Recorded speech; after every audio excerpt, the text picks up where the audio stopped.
നിലമ്പൂർ മൈലാടിയിൽ കാട്ടാന ഇറങ്ങി. റബ്ബർ തോട്ടത്തിലാണ് കാട്ടാന ഇറങ്ങിയത്. വനം ദ്രുതകർമ്മസേന എത്തി ആനയെ വനത്തിലേക്ക് കയറ്റി. ദൃശ്യങ്ങൾ 24 ലഭിച്ചു.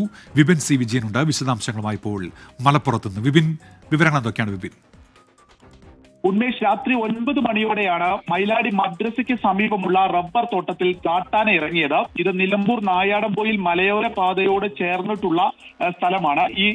ഈ റബ്ബർ തോട്ടത്തിലാണ് കാട്ടാന ഇറങ്ങിയത്.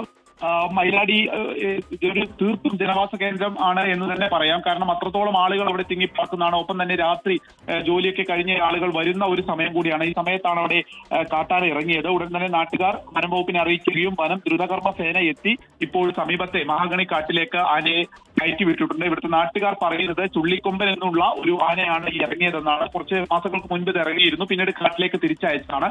ഇതാണ് ഇപ്പോൾ വീണ്ടും റബ്ബർ തോട്ടത്തിലേക്ക് എത്തിയത് എന്നുള്ളതാണ്. ഇപ്പോൾ തിരിച്ച് കാട്ടിലേക്ക് കയറ്റിട്ടുണ്ട്. ആശങ്കപ്പെടാനുള്ള സാഹചര്യമില്ല. എങ്കിലും ഈ വനമൃഗശല്യത്തിൽ വലയുകയാണ് നിലമ്പൂർ. ഉന്മേഷ്. വിപിൻ സി വിജയനാണ് വിശദാംശങ്ങൾ നൽകിയത്.